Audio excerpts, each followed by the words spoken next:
to welcome you to the meeting tonight. We've got a couple of announcements, or first, a couple of things to take care of. First, Patty Marlette would like to make an announcement.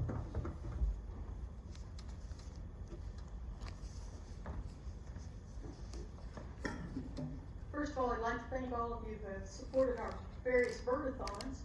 I think everybody did it on the same weekend, that last weekend in April, and it was a rough day. We didn't find as many birds as usual, but we sure appreciate your support. This Saturday, the 20th, we have a field trip to Chaplin Nature Center, and originally Tom was supposed to lead it, but he has a conflict with the Audubon of Kansas board meeting, so I'll be leading it, and Rod is going to be helping me find the birds. So we'll meet at 7:30 at Chaplin. If you have a radio, bring it. Bring lunch. You may not bird all that long, but it's always good to have food. It's not that convenient to get food down there. Kind of depends on the birds. We may stay later or not. And if you'd like to carpool or need a ride, let me know.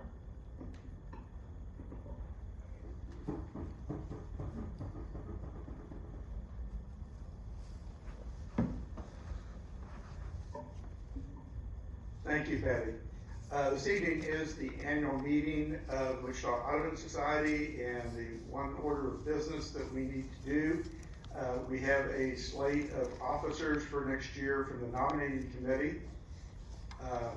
Barbara Gobert, who's been our secretary for this year, has agreed to be president next year. Mark Nolan has agreed to continue as vice president. I have agreed to be secretary. And Keven Groeneweg has agreed to continue as treasurer. In addition, there are 2 board member positions open. They are 3-year positions, Bob Gress and Ron Weddle. Are there any nominations from the floor? There being none, everyone in favor of the nominating committee's slate of officers, please say aye. Aye. And all opposed say nay. Thank you. We have officers for next year. Mark Nolan has arranged our meeting programs this year. And so I would like to invite him to introduce our speaker for tonight, whom you may know. Anyway, thank you. Thank you, Jan. Welcome, everyone. Tonight we have Keven Groeneweg talking about Brazil. Keven is the current treasurer and past president of Wichita Audubon. His birding obsession began nearly 30 years ago when he put up a purple martin house in his backyard. This opened a window into the world of birds, and Keven has been pursuing them ever since, traveling all over the U.S. and other parts of the world. Welcome, Keven.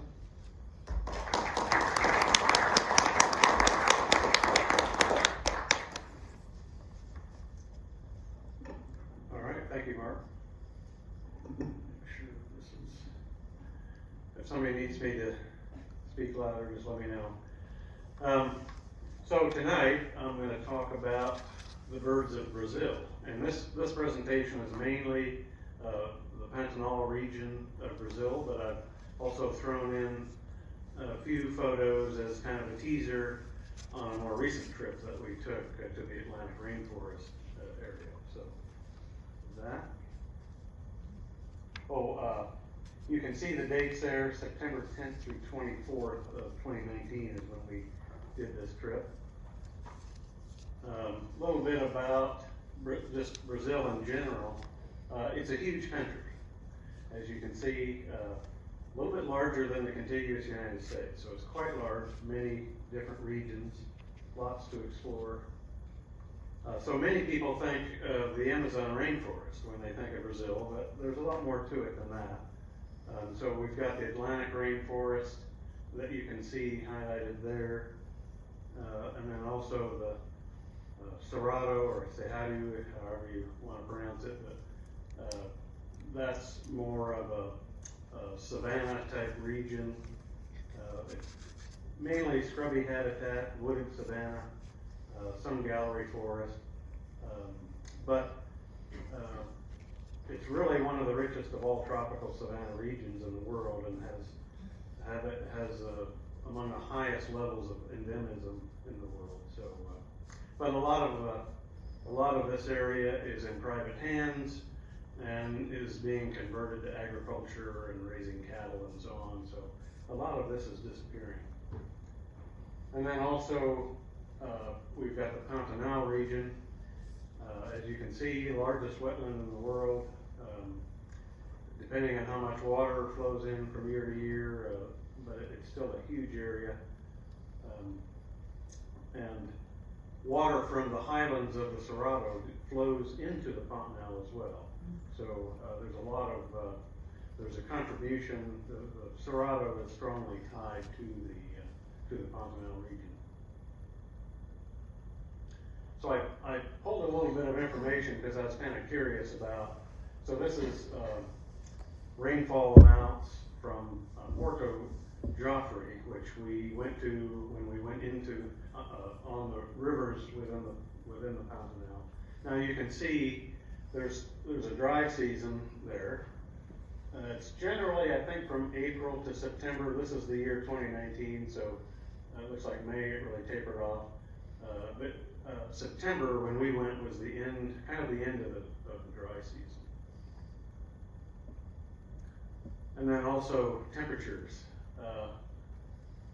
You can see at that time it kind of spikes a bit, and so just before it was actually in the hundreds.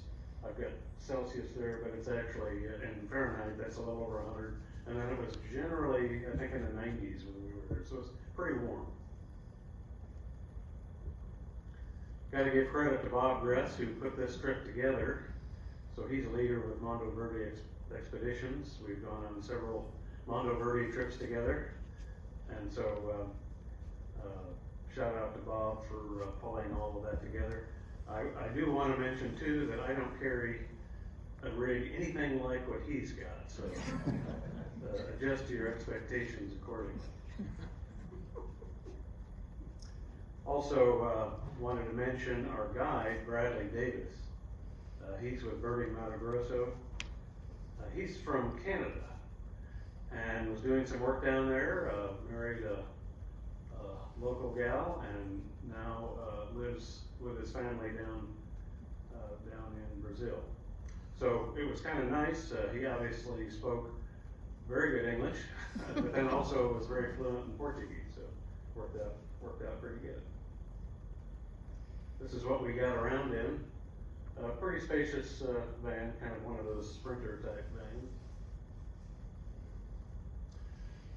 So these are kind of what I've got located here are the different lodges that we stayed in.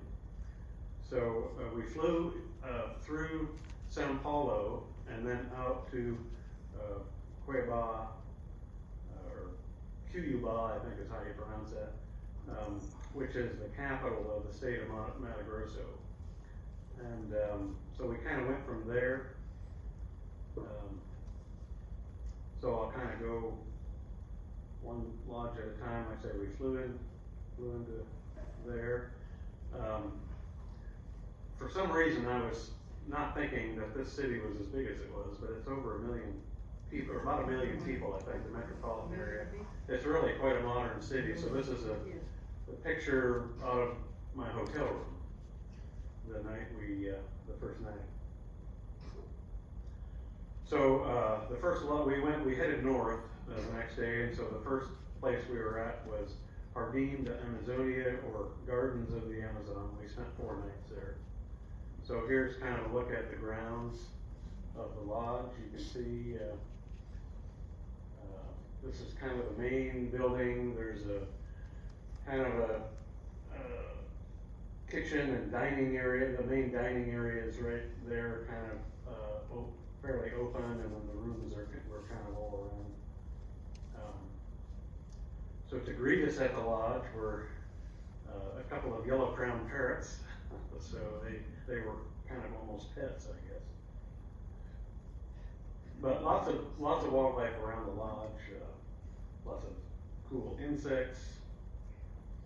Here's a couple dragonflies, Julia heliconians, kind of all over. Lots of other butterflies, kind of puddling, getting some grit from the moist soil. But also lots of good birds on the ground. So here, a red-necked aracari. By the way, I've got a huge number of bird photos. I tend to take photos of birds, but not so much of humans. So just a piratic flycatcher, which I kind of wanted a photo of because I'd seen that one that was in Kansas, so had to get a photo of it. Lots of different macaws down there. So this is the blue and yellow. This was right on the grounds. Some other interesting birds, a white-naped Xenosparus, which I put this in here only because I like saying Xenosparus. Trogons down there too. So this is an Amazonian white-tailed trogon. And then in some of around the ponds and wetter areas, a rufescent tiger heron. And then kind of also around the ponds were several swallow-winged puffbirds. And I've got a few photos of different puffbirds, but I think, puffbirds really intrigue me. I love puffbirds. I don't know what it is about them, but they're just kind of weird. Also around the pond, this is very similar to our green heron. This is a striated heron. This is a real distant shot, but I wanted to get it in here only because it's another one of the macaws, a red-shouldered macaw. And then we got our first look at capybaras, and there were quite a number of them that we gathered. And so this is the largest living rodent in the world. And so these guys are anywhere from about 75 pounds to 150 pounds. So they're big. And the jaguars love to eat them. Some more birds on the ground. This is a point-tailed palm creeper on a palm. And here's the top side of that bird, so it's a pretty colorful bird. Walking around the trails, here was a red passion flower. Again on the trails, black girdled barbet. So this is related to toucans, but much smaller. Another of the macaws, blue-winged macaw. And here was the first toucan that we saw, white-throated toucan.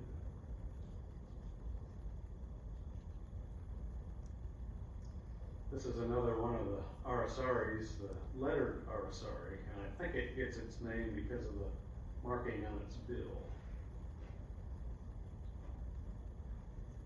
And then not far away was a nesting site of macaws, and so these were kind of some broken off palm trees, and so the birds would nest in there. And so here we got red-bellied macaw.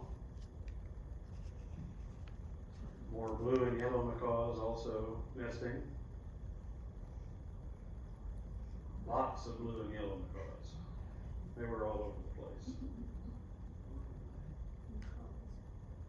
Here's kind of a closer look. And then that evening we did a little bit of owling, and we saw this tawny-bellied screech owl.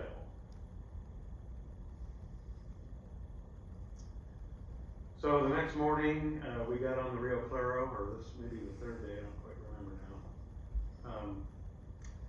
Our primary target was the cone-billed tanager, and so we had to go upriver quite a bit for that.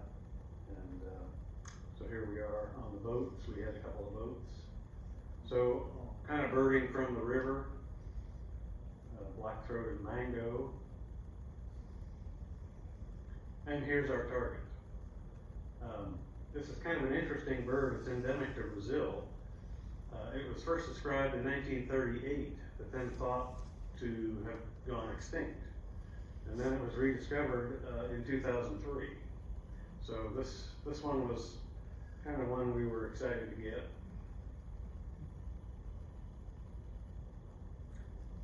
Nearby that spot, a tapir wandered in. So we sat and watched it for a while. I think it took a while for him to notice that we were there, but then he finally did. He kind of moved on. But tapirs are kind of related to horses and rhinos and other odd-toed ungulates. There's another look. There he goes.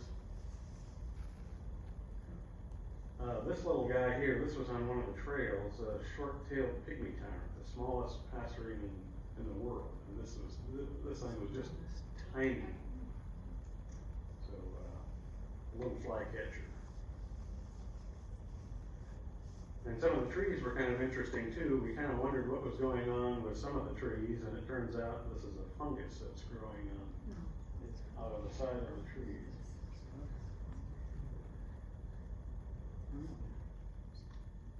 Another butterfly I thought was interesting, a red-barred amaranthus. We also had lots of jacamars, and so this was a noisy group of brown jacamars. Some other things, this is a clear spot blue-wing dragonfly. And then walking along, we saw this bird, a little nightjar, just kind of hanging out during the day, roosting. Another of the trogons, the greenback trogon.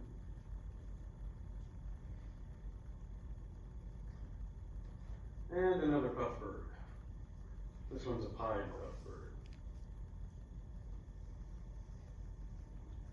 And then here's a closer look at a brown jacamar.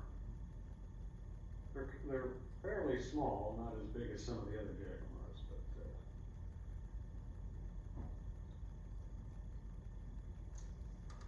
this is one of the tanagers, a masked tanager. And then we have red-bellied macaws, a little closer look at those. This is probably a picture I shouldn't have included, but I did anyway because we were kind of excited to see it. It's a bareneck fruit crow. We had a hard time getting a photo of that, but it was getting kind of dark as I recall. But it's one of the Caatingas. Tarantula. And then this was another day. Here's kind of a familiar face, the burrowing owl. And then we ran into some guira cuckoos. So that's a really odd bird, kind of neat, very vocal when they would fly around.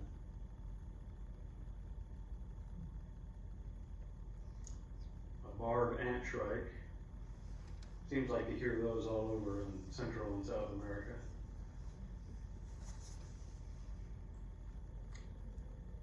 And then one of the larger birds, this is a greater rhea. So we were making our way to the next lodge.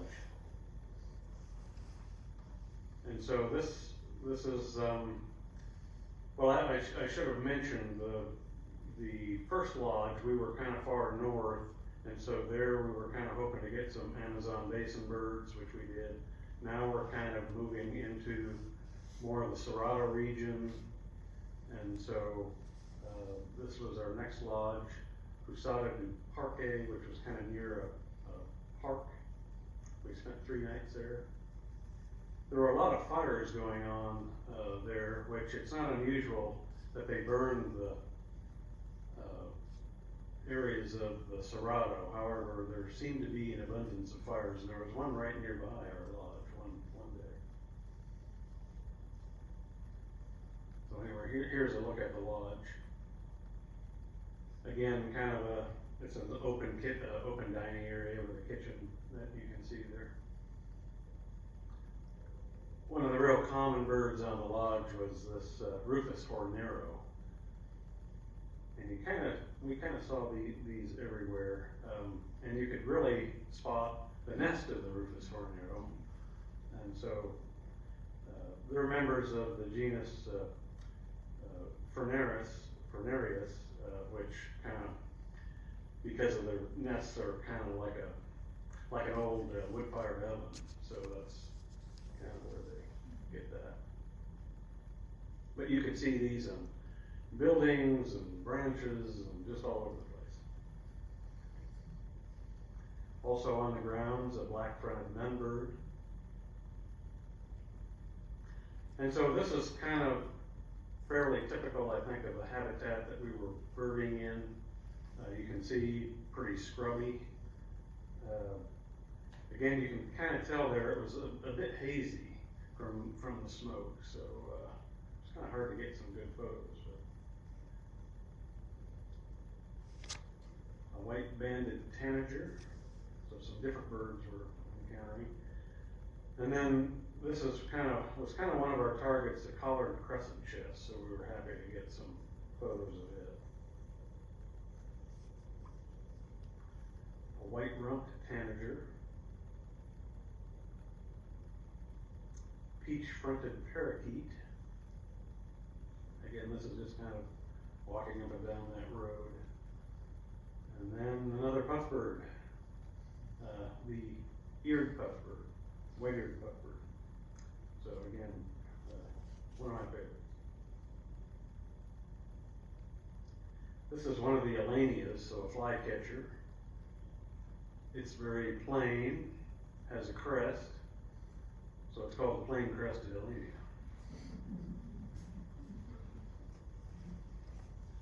Another tanager, this one's a cinnamon tanager. And a green-barred woodpecker. This is a pretty good size, decent sized woodpecker.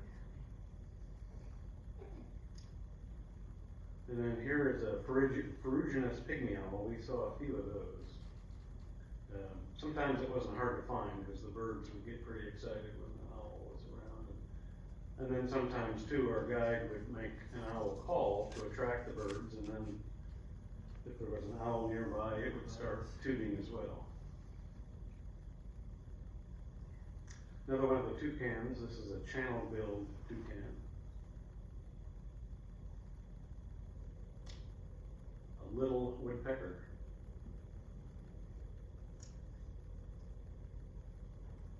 And a great ant shrike. The ant shrikes are very vocal, and this one was no exception. And then probably one of the coolest birds that we saw, this is one of the wood creepers, and it's quite large, really. It's a red-billed scythebill, and the bill on this thing is just enormous. I think Bob got some really good photos of this, but I managed to get off a couple. But that was, I think, probably one of our top birds, I think, just because it's so different.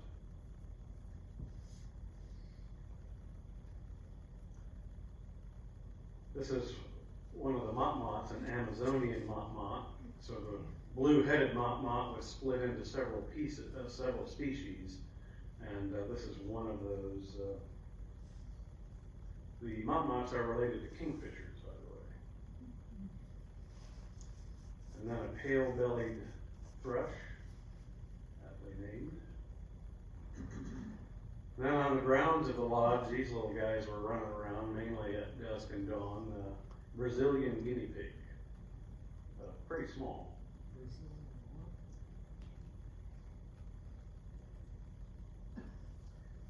Here's another of the arasaris, the chestnut-eared arasari.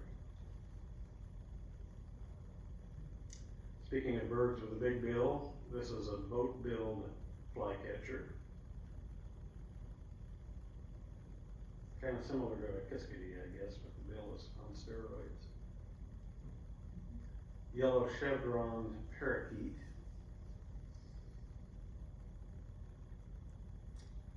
A red crested finch, so this kind of reminded me a lot of a house finch, but a lot more red, obviously. And a white-throated kingbird, so pretty similar to our kingbirds, except a bigger tail that's got quite a fork to it, a notch, I should say. And speaking of forked tails, this is a swallow-tailed hummingbird. There's another look at it.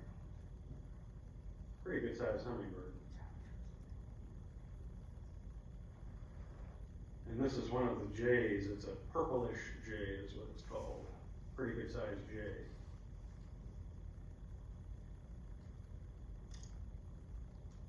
A black-throated saltator.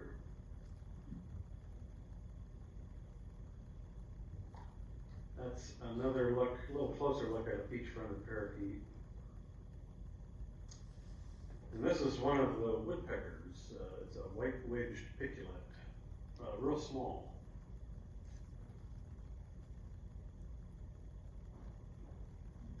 Here's a black-tailed marmoset just kind of hanging out. And then we saw these trees all over the place. This is a jacaranda tree. It's got these purple flowers, and they get quite large, and so you could see these things from quite far away, really brighten up the landscape. Didn't get a good picture of this guy, but it's a Brazilian porcupine, also just kind of hanging out in the heat of the day.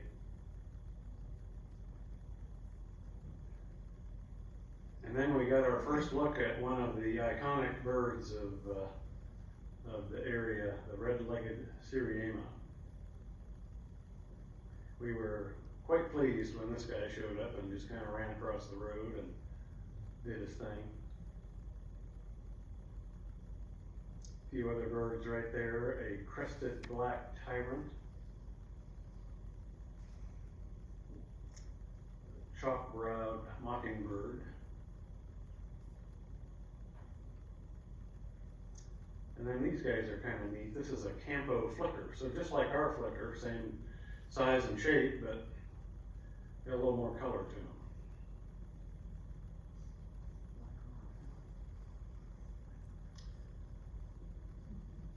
And then I was happy to see a frilled coquette. That's kind of, I think, one of my favorite kinds of hummingbirds. It's a very small hummingbird, but yeah, frilled coquette.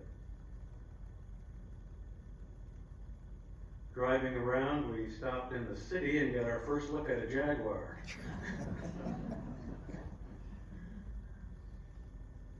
I think somebody's got their picture taken with that. Okay, so the next lodge, going a little bit further down toward the Pantanal region, Pusada Piedal. We spent one night there, so kind of a wetter area.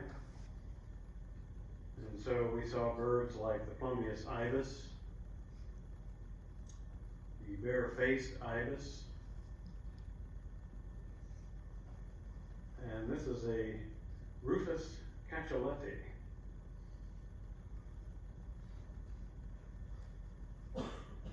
Crested oripendula. It's a pretty good sized bird. And then another look at a purplish jay, a little bit better look, I think. So we did a safari, and so here was our safari vehicle, and kind of drove around looking at some birds. Saw several crane hawks. And here's a sunbittern by the edge of a pond. And another of the iconic species of the Pantanal especially is the jabiru, which is a stork, one of the storks. So this one, as you can see, was on a nest with young. So that was kind of neat. Walking around, we had a tufted capuchin checking us out. Bat falcon. And then another of the iconic species is the hyacinth macaw. And so we had a pair of those hanging out. This species is still listed as vulnerable, but it was quite a thrill to see this species. Got a few of the pair being very friendly.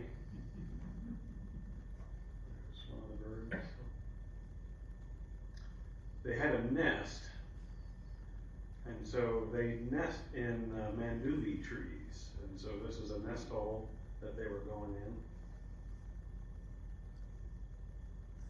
And then driving around, we also saw another red-legged Cerrado, so we kind of chased him around for a little while, getting some pictures, as well as a greater rhea. So nearby, I think this was the morning we were leaving, white woodpecker. Another one of the macaws. This is a yellow-collared macaw.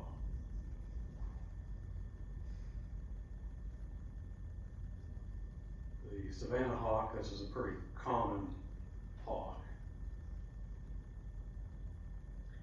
And then there were lots of termite mounds around, and we were kind of hoping that would translate into anteater sightings, but we kind of struck out on that front.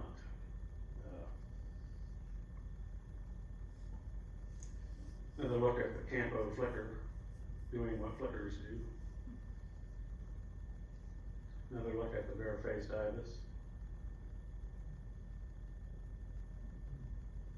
And this is the Kerry caiman. So saw lots of those, especially once we got down to Pantanal. So speaking of which, here we are entering the road down to into the heart of the Pantanal, and so this was kind of the sign welcoming us. The road, it's an unpaved road, 92 miles long, so quite a drive. 126 wooden bridges and 44 concrete bridges. And so here's kind of what those wooden bridges look like. This might have been one of the better ones, I think. But you can see there's kind of a little weak spot there. But there were big trucks that drove over these bridges and didn't seem to have any problems whatsoever. So it took a few bridges before we got comfortable going over them. You got comfortable?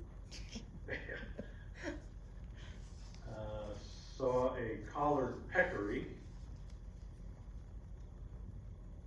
Kind of driving down the road. And also this is a hawk that's kind of not uncommon around wetland areas. This is a black collared hawk, so we saw a few of those. And then also monk parakeets and kind of their messy communal nest.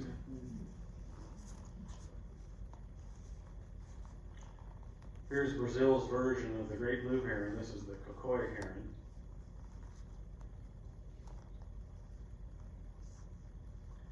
And then I thought these birds were kind of cool. This is a red-crested cardinal. So a little bit different than our cardinals. Here's another look at that guy. A small, rusty-collared seed eater. And then here's one of the vultures, very similar to our turkey vulture, but this is a lesser yellow-headed vulture.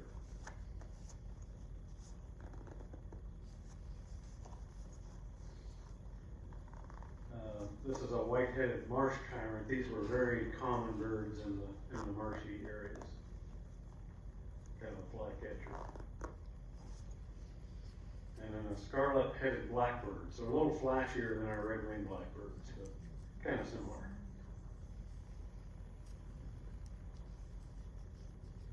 And can anybody tell me what this is? This would be a marsh deer. And that's what they did, was laid in the marsh. We were kind of fortunate to happen upon a neotropical otter. These guys were moving fast, so I was kind of lucky to get any photos at all. And they got out of there pretty quick. But that was kind of neat to see. They have snail kites, and so any of you that have seen snail kites in Florida, this might look familiar. This is a young one. This is an adult. And then kind of another neat bird, a very large bird, a southern screamer. And they do live up to their name. Another seed eater. This is a white-bellied seed eater.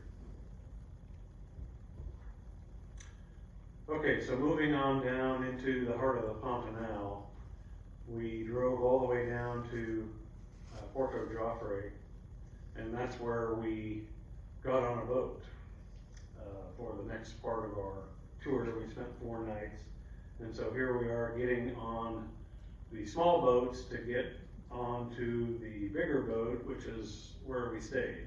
And so this yacht was just moored on the side of the river, and so there's a lot of tourists that go to this area, and they go there to see primarily the jaguars, and so this serves a lot of tourists. But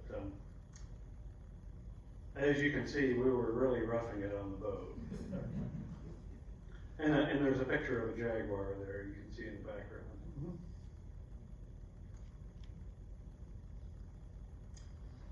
Kind of along the river were some real animated birds. This is the black-capped Danacobius. When one would start going off, the other one would start singing, and it was quite a cacophony. A blue-throated piping guan. This is a yellow-rumped cacique. And this might look familiar to those who have been to South Texas, a ringed kingfisher.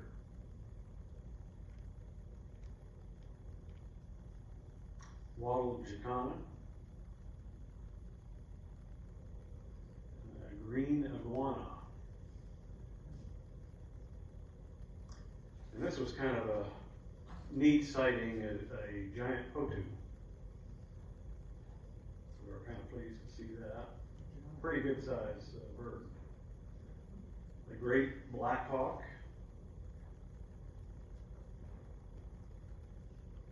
And then here's Art, one of our traveling companions, reaching out to pet the caiman. He didn't touch it. And so here's some more capybaras on the river. And kind of the interesting thing to note here, I mean, they were just kind of resting and not looking like they cared about anything, but in reality, these guys are kind of positioned that way for a purpose, so that there's eyes all up and down the river on the lookout for jaguars. And so you had, in a group of them like this, you'd have some looking upriver, some looking downriver, just keeping an eye. And then we had our first jaguar sighting. We were in these boats kind of going up and down the river. And of course, the boat drivers, they had radios, and so when somebody would see a jaguar, they would call out, and all of a sudden you'd have a jaguar jam of boats on the river. So this one was actually looking at a family of giant otters that were down below. And I've got a video courtesy of Patty Marlette. It's a little bit shaky because we were not on a stable platform. We were in a boat, and everything happened real fast, and she was actually pretty lucky to get that video.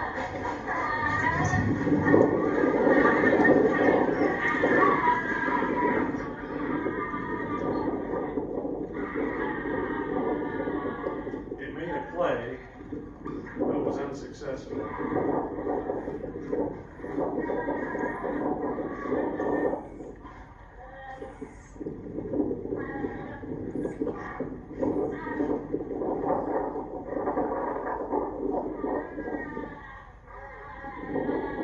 And then it tried again, but it actually did end up killing one of the. You can see some of the giant otter family in it, but it ended up killing one of the young otters. But it couldn't get down there to get it because the adults were protecting it. And I'll kind of show you why the jaguars were a little bit timid here in a minute. So here he is looking kind of dejected because he didn't get lunch. And then I mentioned all the boats kind of jammed up, so this is what it looked like.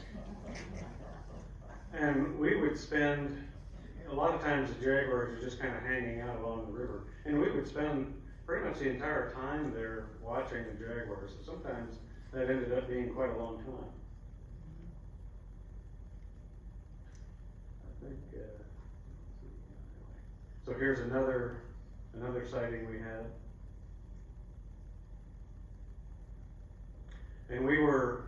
And it looks like we're really close, and that's because we were really close to the jaguars. And they didn't mind. They were used to the tourists looking at them, and they just kind of went about their business. There's a few more shots of that same guy. Another shot of the otters, a family unit. And I've got another, I think this is a video here. You can see why they kind of give the jaguars pause, because I don't know if you can see the teeth on there, but you could really hear them crunching down the fish they were eating.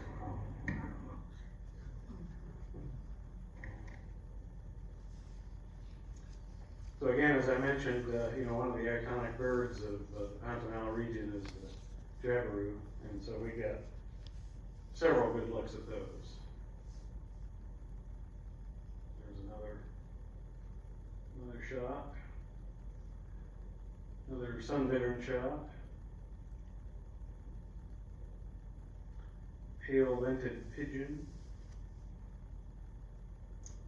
And kind of along the banks and sandbars of the river, this bird might look a little familiar, the black skimmer.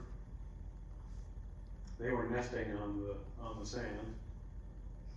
So you can see kind of one looks like he's on a nest. And then also nesting there was a large-billed tern, so you can see that very large yellow bill.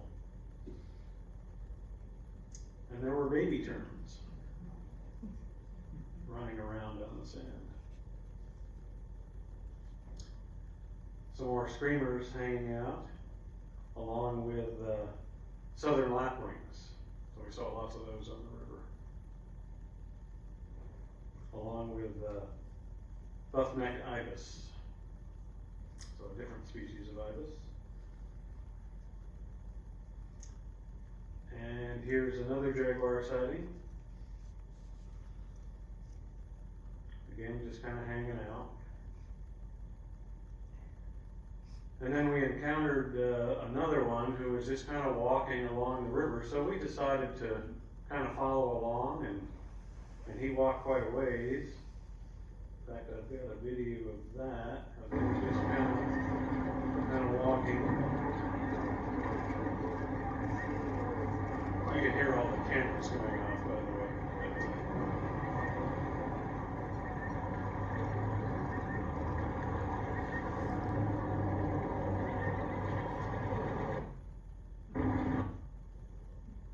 So I think this was that same one.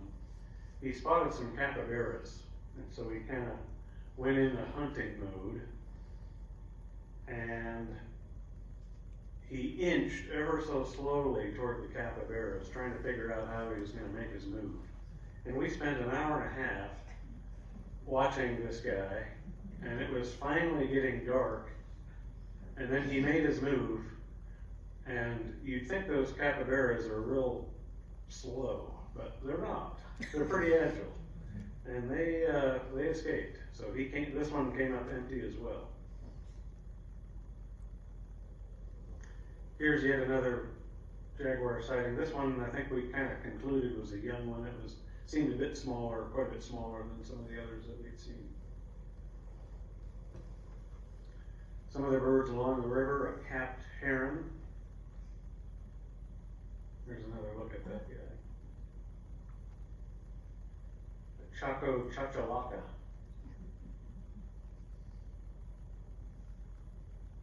There's another caiman shot. They really are pretty friendly. And here's a shot of another iguana shot being photobombed by a capybara. And also the pied lapwing. So this is kind of a familiar bird, a black vulture. You see those in some parts of Kansas. And then this was kind of cool, right along the edge of the river, yellow anaconda. This thing was huge, and it was kind of going in and out of the cracks in the riverbank there. And then kind of right near there, we stopped at Sao Bento Fazenda, which is a fazenda is a plantation. And we birded the grounds and then also did a night safari there. So here's a chestnut-bellied guan. And I think this was our first look at toko toucans. Now I mentioned the tree that the macaw was nesting in, scarlet macaw, and the toko toucan is largely responsible for planting those trees. However, they also eat the macaw eggs, so it's kind of an interesting relationship. Here's a different species of peccary. This is the white-lipped peccary. Another shot. I think this is another chachalaca shot. And then on our night safari, we were kind of happy to see an ocelot, so our second cat species. We also got a brief glimpse at a Maine wolf, which was pretty cool, but no photos of that one. So kind of back on land as we were heading back, saw quite a few bare-faced curassows. Here's another look at that scarlet-headed blackbird. You can see he's got scarlet pantaloons as well. A roseate spoonbill, another pretty familiar bird. A greater thornbird, with some scaled doves. A whistling heron. And here's another one of the vultures, a king vulture. Pretty good sized vulture. There's another look kind of showing its waddle. So kind of heading back north a little bit, we stayed at the Amara Lodge for 2 nights. So here's a look at that, kind of our accommodations. Again, kind of a fairly open dining area, so that's where we ate. So kind of birding the grounds there. We had gray-cowled wood rail, a blue-crowned trogon, buff-throated wood creeper. And then while we were eating, a pair of coati showed up. This is the South American coati. Name that bird. This is a Rufus cassiornis.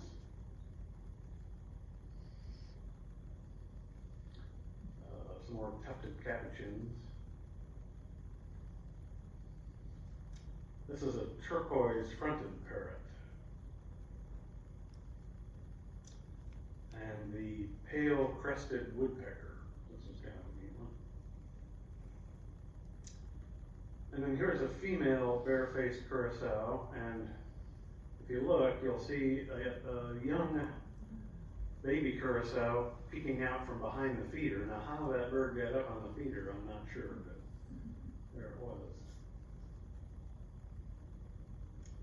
This was really a tough bird to get a photo of, but we were kind of happy we found it. It's a pheasant cuckoo, a pretty good-sized cuckoo with a really large tail.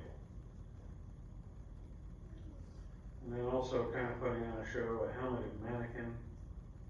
There's another shot of that.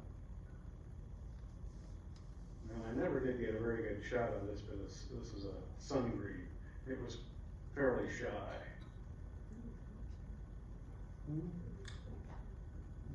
And then while we were leaving, we saw a tapir, another tapir.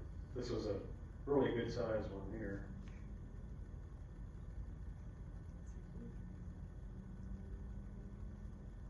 Another shot of a whistling heron. Scaly headed parrot.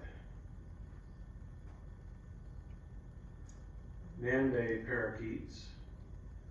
I think you can see these down in Florida now. They're countable.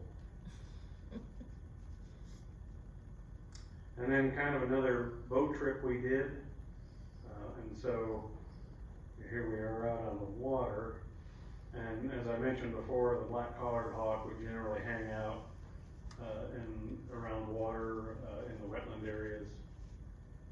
And so I've got another video. We were chumming for the hawks. And the driver would throw a fish out, and here comes the black-collared hawk. So anyway, I believe that concludes the Pantanal version of the trip. Oh, there we go. But I wanted to also kind of give, I guess I'll just call it a teaser of our trip to the Atlantic Rainforest. So this was just last July. We tried to do this trip in 2020. We loved Brazil so much we wanted to go back, but COVID had other ideas, and so we couldn't go in 2020. And finally, we're able to go in 2022.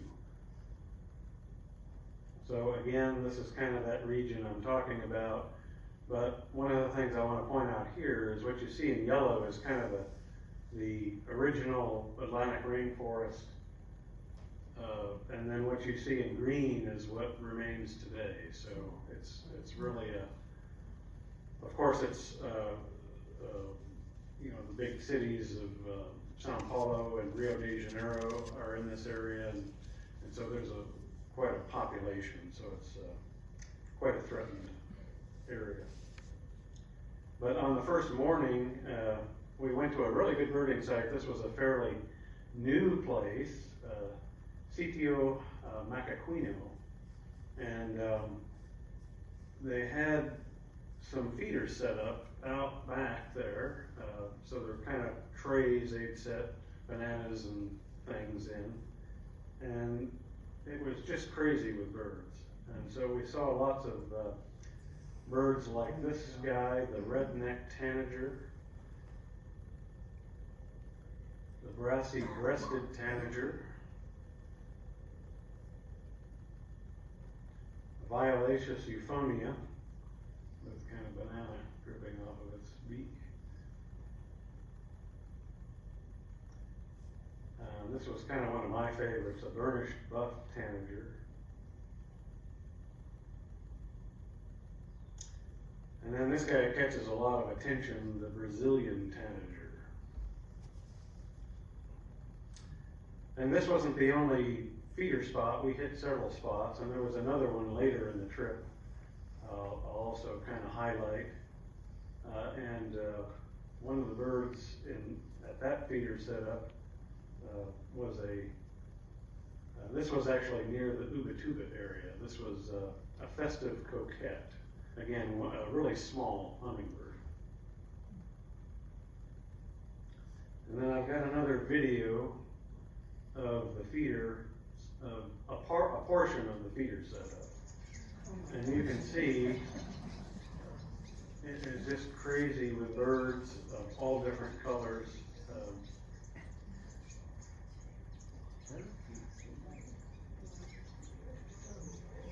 A lot of those, the tanagers that I showed you a minute ago, and even a Brazilian tanager, the big red spot you can see there.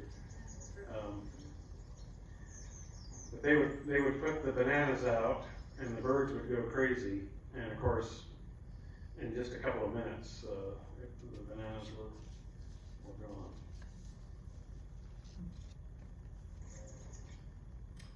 Okay, well, that's all I have. Again, that was just a little teaser of the Atlantic Rainforest, so perhaps a little more expanded version in another program. So, one thing I want to mention, there's about 850 species of birds in Brazil, and 238 of those are endemic. And between these two trips, we saw a little over 600. So nearly a third of the species. So lots of birds. Okay, any questions? Yes.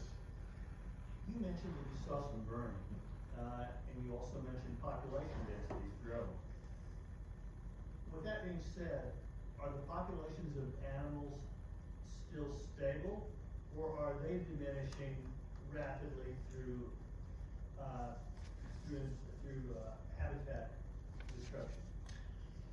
Well, I think when you're talking the Cerrado, again, a lot of that's converted over to agriculture and especially cattle production. So, a lot of habitat loss there.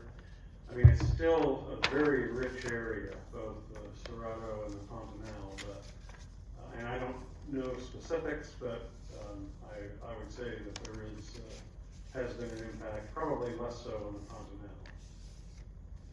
Have they pushed ecotourism to offset agricultural expansion? Yes, however, in the Cerrado, the government considers that useless land for any suitable purpose other than raising cattle and things like that, so not really so much there. So that's why a lot of it's being converted over. So, any other questions? Yes, Bob? At nighttime, where you slept, did they have mosquito nets? I was expecting a lot of mosquitoes in the Pantanal, but really, it wasn't. They really weren't that bad. And so no, not at night we did not need mosquito netting. So, Of course, we were there at the very end of the dry season too. yeah, I think I had. Mosquitoes all dried up. Yeah, well, like I said earlier, it was very warm. And yeah, at the end of the dry season, so probably much less so there. Yes, Bob. Kevin, I would, back to your question about ecotourism. That's the reason the jaguars are still there and are visible, is because there is an international ecotourism based upon the jaguars themselves. People come from all over the world to see them, and there are lodges and lots of people come to see them, to the point that they are actively protecting and getting more lands for the jaguars there. So it has made a role there, and some of the tanager areas on the Atlantic Forest are also doing much better because of ecotourism. So it's made an impact. Yeah, I mentioned that first lodge or the first place we went to. Like I said, that was a new place. They built that for ecotourism. They had some They had not, it wasn't very big, they had a few rooms in there, though, that you could stay at. And, our bird guide had heard about the place, I think that was the first time we visited. And, he was quite blown away by the place, so I'm thinking that's gonna be on his regular itinerary in the area, cause it was pretty amazing. I mean, you could just stay there all day and watch birds. It was just really crazy with birds. But so I think there is a lot of people doing that, and there's funding available to make that happen. So, yes, Bob. In Ecuador, a number of places that I've been to, they had, for night, they had,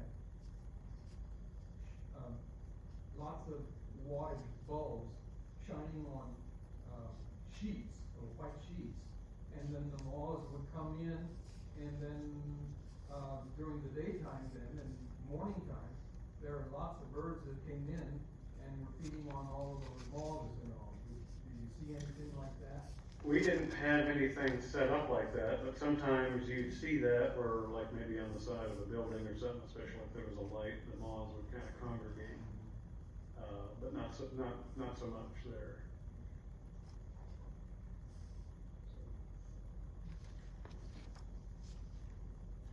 Any other questions? Okay, well, thank you for.